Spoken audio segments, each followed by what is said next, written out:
Alrighty, good day and welcome. My name is Mr. JB and today we're going to be going through another Photopea tutorial. Photopea is just our online free Photoshop. So today we are going to be going through an effect to make it look like it's raining. Now this can work for pretty much any image. It's just an overlay and we're going to get rolling. We're going to get started with this.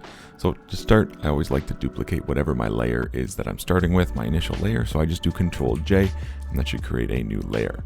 Now I'm going to lock out this one by turning off the eye and clicking the lock on it. That way I can't edit and manipulate that any longer. And then with my layer 1 selected, I'm going to go to my new adjustment layer, go to color fill, and I'm going to make a black color fill layer.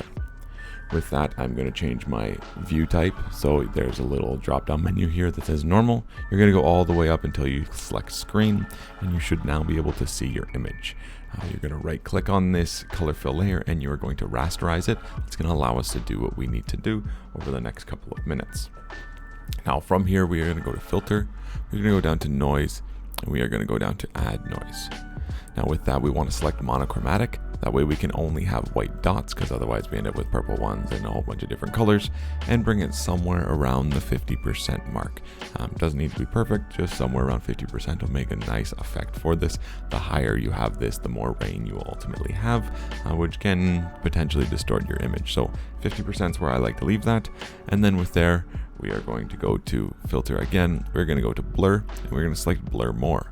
That will kind of create a little bit more of a blur, or a little bit more of a haze, which will be helpful for us in the future.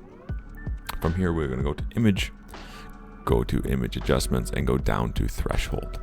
Now this is where we're going to determine basically how much rain is actually visible within this. You're just going to kind of drop it down.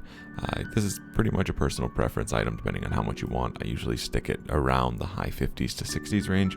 That seems to be where I prefer to have this. Again, a lot of personal preference when you're going through this.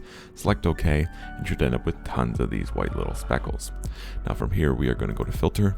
We're going to go down to blur, and we are going to go to motion blur. Now with motion blur selected, now is where we get to choose which direction our rain is falling.